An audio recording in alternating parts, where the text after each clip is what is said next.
जय हिंद। दोस्तों, हमारे देश में कॉम्पिटिटिव एग्जाम से रिलेटेड इश्यूज होना कोई नई चीज नहीं है। हम बहुत नॉर्मली सुनते हैं कि पेपर आउट ऑफ सिलेबस आ गया, क्वेश्चंस गलत आए हैं, या फिर पेपर लीक हो गया है, या किसी को इंटरव्यू या किसी और तरह से फेवर कर दिया गया। हमारे देश में ये चीजें नॉर्मल है, बट अब डे बाई डे चीजें और वर्स्ट होती जा रही हैं। ऐसी ऐसी चीजें हो रही हैं जो हम कभी सोच भी नहीं सकते थे। नए नए स्टैंडर्ड सेट किए जा रहे हैं पेपर की डिग्रेडेशन को लेके। रिसेंटली एसएससी ने एग्जाम कंडक्ट किया था जुलाई के आखिरी हफ्ते के अंदर। उससे रिलेटेड बहुत से इश्यूज सामने आए हैं। स्टूडेंट्स की तरफ से जो इश्यूज रिपोर्ट किए जा रहे हैं उनकी लिस्ट काफी लंबी है, बट एसएससी या अदर एग्जाम कंडक्टिंग अथॉरिटीज का इश्यूज से रिश्ता पुराना है। बट इस बार क्लेम किया जा रहा था कि नए वेंडर आए हैं, डिसेंट्रलाइज किया जा रहा है सिस्टम को, सो दैट ट्रांसपेरेंसी और ज्यादा बढ़ सके, बच्चों का विश्वास और ज्यादा सिस्टम पे बढ़ सके। गवर्नमेंट ऑर्गेनाइजेशंस खुद तो ऑनलाइन एग्जाम कंडक्ट करवा नहीं पाती हैं, तो ऐसे में उनको प्राइवेट ऑर्गेनाइजेशंस पे डिपेंडेंट रहना पड़ता है, तो ऐसे में उनको टेंडर्स निकालने पड़ते हैं। इसके अलावा यह भी क्लेम किया जा रहा था कि जो क्वेश्चन पेपर होंगे वो एआई टेक्नोलॉजी को यूज करके जनरेट होंगे, सो दैट स्टूडेंट्स का और ज्यादा विश्वास बढ़े। बट ये सब चीजें जो हैं उल्टी पड़ती दिख रही हैं। कई स्टूडेंट्स ने रिपोर्ट किया कि एग्जाम से एक दिन पहले, एक रात पहले उनको मैसेज आता है कि आपका जो एग्जाम है वो कैंसिल हो गया ड्यू टू टेक्निकल इशू या कुछ भी। तो स्टूडेंट बिल्कुल ब्लैंक है। आज की डेट में आपको पता है स्पैम्स भी बहुत होते हैं। अब स्टूडेंट को ये नहीं समझ आता कि ये कोई स्पैम मैसेज है या वाकई कैंसिल हो गया। बच्चा ट्रैवल करने का प्लान बना के बैठा या एक रात पहले पहुंचा और आप उसको सडनली ये चीज बोल रहे हो। उसके बाद ये चीजें भी रिपोर्ट हुई हैं कि एग्जामिनेशन सेंटर्स के अंदर कोई यूनिफॉर्मिटी नहीं है। किसी एग्जामिनेशन सेंटर में 1000 कैंडिडेट पेपर दे रहा है, किसी के अंदर 100 की कैपेसिटी भी नहीं है। सो कोई यूनिफॉर्मिटी नहीं है। छोटे छोटे एग्जामिनेशन सेंटर भी बना रखे हैं। उसके बाद कई सेंटर्स के अंदर ये बताया गया कि पेपर शुरू होना था बट किसी वजह से कैंसिल हो गया या लेट शुरू हुआ। और जहां पेपर शुरू हुआ वहां पर कई जगह ये रिपोर्ट किया गया कि बहुत से टेक्निकल इश्यूज थे। कीबोर्ड और जो माउस यूज किए जा रहे थे उनकी क्वालिटी बहुत खराब थी, वो चल नहीं रहे थे, और वहां के जो उनसे उनके इन्विजिलेटर्स थे या स्टाफ वाले थे वो भी उसको ठीक नहीं कर पा रहे थे। तो ऐसे में उनका टाइम खराब हो रहा था। और ऑनलाइन पेपर के अंदर आपको पता है टाइम कॉन्स्टेंट होता है। वहां पर तो जब एक बार टाइमर शुरू हो गया तो उसके बाद उसने तो देखना नहीं है कि टेक्निकल इशू है या नहीं है, आपका तो टाइम खत्म हो जाएगा। इसके अलावा यह भी क्लेम किया जा रहा है कि जो स्टूडेंट्स को पेन और पेपर दिए गए हैं क्वेश्चन को सॉल्व करने के लिए एज अ रफ शीट, वो पेपर की क्वालिटी इतनी खराब थी कि उस पर जब पेन चले तो पेपर ही फट रहा था, और जो पेन भी था उससे फार बेटर होती है हमारे जो बर्थडे केक पे हम कैंडल लगाते हैं वो, तो उसकी क्वालिटी इतनी बदतर थी। तो आप समझ सकते हो कि कहीं ना कहीं पैसा बचाने के लिए टेक्निकल चीजों के साथ, इस तरह की चीजों के साथ, स्टेशनरी के साथ कॉम्प्रोमाइज बहुत हद तक किया गया है। कई स्टूडेंट्स की तरफ से यह भी रिपोर्ट किया गया है कि वहां पर इन्विजिलेटर्स जो थे वो डिसिप्लिन नहीं थे, उनकी तरफ से प्रोफेशनलिज्म की कमी थी, जिसकी वजह से स्टूडेंट्स एग्जाम के दौरान डिस्ट्रैक्ट हो रहे थे क्योंकि वो लोग आपस में बातें कर रहे थे। सो अलग अलग सेंटर्स पे अलग अलग टाइप के इश्यूज थे। और फाइनली जो एआई का यूज था वो इस पेपर के अंदर उल्टा पड़ता दिख रहा है, क्योंकि बहुत से स्टूडेंट्स क्लेम कर रहे हैं कि वो जो पेपर देके आए उसके बाद जो उसमें क्वेश्चंस थे अगर वो उन्होंने किसी के साथ डिस्कस किए या बताए तो उनमें से 50% 60% से ज्यादा क्वेश्चंस जो हैं किसी और स्लॉट में रिपीट हो रखे हैं एज इट इज, या हल्का फुल्का 19-21 का फर्क डाल के। तो ऐसे में जो एआई से एफिशिएंसी एक्सपेक्ट कर रहे थे वो कहीं देखने को नहीं मिल रही, और इसी वजह से कई क्वेश्चंस आउट ऑफ सिलेबस भी क्लेम किए जा रहे हैं। वो तो हमारे सिस्टम में आपको पहले ही पता है एक नॉर्मल चीज हो चुकी है एग्जामिनेशन के अंदर, और रॉन्ग क्वेश्चंस आए हैं ऐसा भी क्लेम किया जा रहा है, जो कि कोई नई चीज नहीं है। कुल मिला के आप देख सकते हो पूरा का पूरा सिस्टम जो है वो मिसमैनेज्ड है। सालों साल वैकेंसीज नहीं निकलती हैं तो वो जो एप्लीकेंट्स हैं उनके प्रोपोर्शन में बहुत कम होती हैं, और निकलने के बाद, फॉर्म भरने के बाद बहुत टाइम एग्जाम नहीं होता, उसको लेके सस्पेंस बना रहता है। एग्जाम हो जाए तो उसके बाद ये जो रॉन्ग आंसर्स हैं किस तरह से एवेल्युएट होंगे, इन सब चीज़ों को लेके सस्पेंस बना रहता है। रिजल्ट नहीं निकलता टाइम से, रिजल्ट निकलने के बाद मेडिकल टाइम से नहीं होता, उसके बाद ज्वाइनिंग जल्दी नहीं आती। कुल मिला के जो स्टूडेंट है अपनी पूरी जवानी इस पूरी टस्सल के अंदर, पूरे प्रोसेस के अंदर निकाल देता है। आप पहले ऑफलाइन एग्जाम कंडक्ट करते थे, अब ऑनलाइन पे शिफ्ट करना पड़ा। क्यों? क्योंकि नंबर ऑफ कैंडिडेट्स बहुत ज्यादा बढ़ गए हैं और पेपर लीक जैसे मुद्दे बहुत ज्यादा उठ रहे हैं। तो दोनों चीजों को एड्रेस करने के लिए आपने ये चीज की।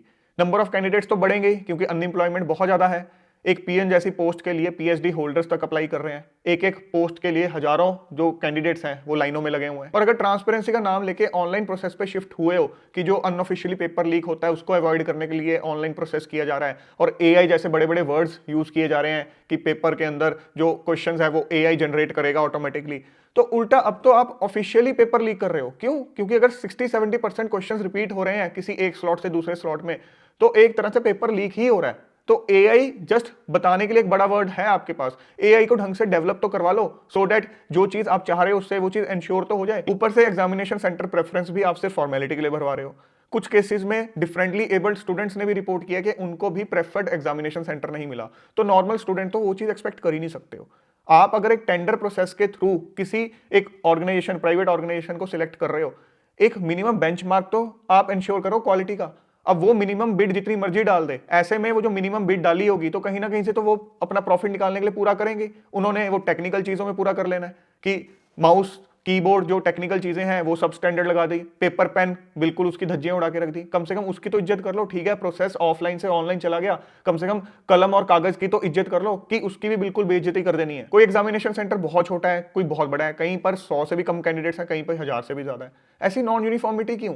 आपको ये गाइडलाइंस तो फिक्स करो ना कि इससे कम कैंडिडेट्स नहीं होने चाहिए किसी सेंटर में, इससे ज्यादा नहीं होने चाहिए, सो दैट एक डिसिप्लिन, एक डेकोरम तो मेंटेन रहे। टेक्निकल चीजों को लेके कुछ क्वालिटी एश्योरेंस का मैकेनिज्म तो बनाओ ना। ऐसा नहीं होना चाहिए कोई भी बिडर आया वो बहुत कम बिड डाल दे और वो उस चीज का फायदा कहीं और निकाले। और वो कॉस्ट कौन पे करेगा? अल्टीमेटली स्टूडेंट्स ही तो पे करेंगे। कुछ मीडिया रिपोर्ट्स वाले कह रहे हैं कि जो पुराने बिडर थे और जो अब वाले बिडर हैं उनके बीच में टस्सलबाजी है, बट इस टस्सलबाजी के बीच के अंदर कोई स्टूडेंट क्यों पिसे? उसका क्या कसूर है? वो तो अपना एक कमरे में बंद रहकर अपनी एक तपस्या कर रहा है, एक एग्जाम की तैयारी कर रहा है। आपकी बड़े लेवल पर अगर कोई टस्सलबाजी है उसके अंदर ये जो एक middle class, lower middle class या पुअर फैमिली का कोई एक स्टूडेंट आया हुआ है जिसने अपनी पूरी जवानी अपने एक एग्जाम को प्रिपेयर करने में लगा दी, उसका दर्द आप नहीं समझोगे और उसका करियर बर्बाद हो रहा है तो हो रहा है, किसी को परवाह नहीं होगी उसकी। गवर्नमेंट सेक्टर कोई काम या सर्विस प्राइवेट सेक्टर को तब आउटसोर्स करता है जब उसको लगता है कि मैं खुद से हैंडल नहीं कर सकता, मेरे पास इतने रिसोर्सेज नहीं है या फिर टेक्निकल एक्सपर्टीज नहीं है। बट अगर प्राइवेट सेक्टर भी इतनी इनएफिशिएंसी रखेगा तो काम कैसे चलेगा? और गवर्नमेंट सेक्टर कोई चीज आउटसोर्स करके आंखें नहीं बंद कर सकता। एक चेक रखना पड़ेगा आपको, किसी भी तरह एक चेक रखना पड़ेगा। एक मिनिमम क्वालिटी स्टैंडर्ड मेंटेन करने के लिए जो रिक्वायरमेंट है वो पूरी करनी पड़ेगी, ये आपकी मॉरल रेस्पॉन्सिबिलिटी बनती है। रॉन्ग क्वेश्चंस की वैल्यूएशन को लेके बहुत गलत पॉलिसी चलती आ रही है। बहुत से कैंडिडेट्स हैं जिनका अननेसेसरी करियर इस चक्कर में खराब हुआ है। वो एज पे थे, वो लिस्ट में आ सकते थे, बट इस वजह से लिस्ट में से वो चले गए। ऐसे केसेस चलते आए हैं पास से और आगे भी चलते चले जाएंगे। अगर एक क्वेश्चन कोई गलत आया है और उसमें जो एरर है वो जस्ट इतना है कि एक जो नॉर्मल स्टूडेंट है वो समझ आएगा कि ये जस्ट एक प्रिंटिंग एरर है या क्लरिकल एरर है या टाइपिंग एरर है और उसने उस क्वेश्चन को सही सॉल्व कर दिया। बट कमीशन अगर उस क्वेश्चन को गलत मान लेगा और ये कह देगा जिसने भी वो क्वेश्चन अटेम्प्ट किया उसको 4 में से 4 नंबर दे दिए जाएंगे और जिसने नहीं अटेम्प्ट किया उसको 4 में से 3 दे दिए जाएंगे, तो उस कैंडिडेट का क्या जिसने उस क्वेश्चन को सॉल्व किया था, उस टाइपिंग एरर को समझ के अपना लॉजिकल माइंड लगा के और उसको आपने एक तरह से डिसरिगार्ड कर दिया। उसके जो वो कैपेबिलिटी थी या जो एज था उसको जीरो कर दिया, उसको उसी श्रेणी में लाके खड़ा कर दिया जिन्होंने सबने गलत क्वेश्चन किया था, और जिन्होंने अटेम्प्ट नहीं किया था उनको भी आसपास ही लाके खड़ा कर दिया आपने। इस वजह से जो स्टूडेंट्स बिल्कुल एज से रह जाते हैं वो इकट्ठे होकर फिर कोर्ट कचहरी जाते हैं, उनकी बाकी की जवानी कोर्ट कचहरी के चक्रों में निकल जाती है और वो सरकारी एक एम्प्लॉय तो नहीं बन पाते, इन चक्रों में वो वकील जरूर बन जाते हैं, वकालत जरूर सीख लेते हैं। अगर आप एग्जाम प्रॉपर्ली कंडक्ट नहीं करवा सकते, प्रोसेस को अच्छे से मैनेज नहीं कर सकते, सो बेटर है कि आप वैकेंसीज मत ही निकालो। आप क्लियरली कह दो कि वैकेंसीज नहीं निकलेंगी, अगर हम निकालेंगे हमसे एग्जाम कंडक्ट नहीं करवाया जाएगा। वो एक हमारे यंगस्टर्स के लिए फार बेटर चीज है, क्योंकि आप उनको एक ख्याली पुलाव दिखा देते हो कि ये वैकेंसीज निकली, अब आपने उनको एंगेज कर दिया सालों के लिए। आप अपना प्रोसेस सालों लटकाते रहते हो, उसमें दुनिया भर की खामियां होती हैं, पता नहीं कब वो निकलेगा नहीं निकलेगा, उनका होगा या नहीं होगा, बट वो एक उम्मीद में बंध जाते हैं, उस उम्मीद में वो सर्कल में पड़े रहते हैं। एक गरीब फैमिली का लड़का भी दिल्ली जैसी जगह पर आएगा, वहां पर कोचिंग इंस्टीट्यूट ज्वाइन करेगा, कई कई साल वहां पड़ा रहेगा उम्मीद के अंदर, उसकी पूरी जवानी इस चक्कर में निकल जाती है। उससे फार बेटर है कि आप कह दो कि नहीं हमारे पास नहीं है नौकरियां, हम नहीं निकालेंगे, हमसे नहीं एग्जाम कंडक्ट किया जाता। ऐसे में उस यंगस्टर के अंदर इतनी ताकत होती है कि वो किसी और तरीके से अपनी जीवनी चला लेगा, कोई और रास्ता वो बना लेगा, इतनी ताकत उस टाइम पर उसके अंदर होती है। बट आप इस प्रोसेस के थ्रू उसको ऐसा उलझाते हो कि उसको पूरी तरह ड्रेन आउट कर देते हो, और जब वो इस प्रोसेस से निकलता है बाहर कई सालों के बाद, तब उसके अंदर वो ऊर्जा और ताकत खत्म हो चुकी होती है, तब आप उसको ना इधर का छोड़ते हो ना उधर का।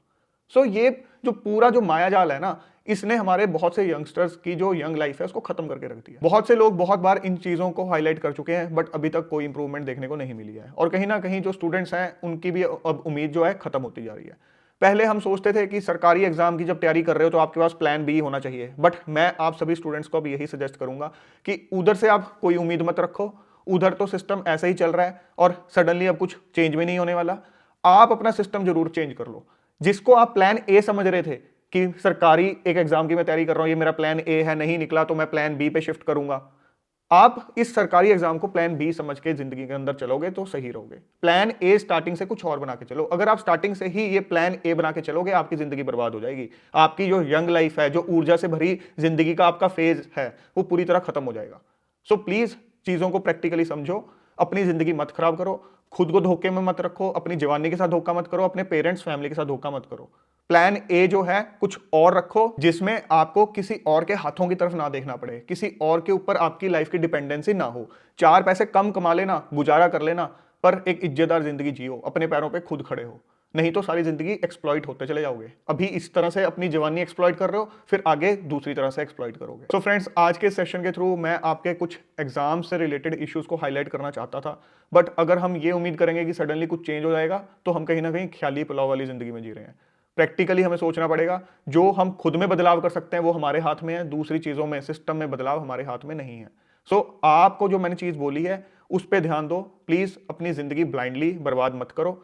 इसको प्लान बी रखो, वैकेंसीज आती हैं तो ठीक है, तैयारी करो, दे दो, रिजल्ट आए ना आए आपको परवाह नहीं होनी चाहिए। बेपरवाह होकर जियोगे इन चीजों को लेके तो जिंदगी में आगे बढ़ोगे, नहीं तो यहीं पर स्टक होकर रह जाओगे और अपनी इस जिंदगी को इस गोलमोल माया जाल के अंदर खत्म करके बैठ जाओगे। सो दोस्तों, जल्द मिलेंगे एक और नए और इंपॉर्टेंट सेशन के साथ। Till then keep grinding yourself and stay fit and healthy. Jai Hind.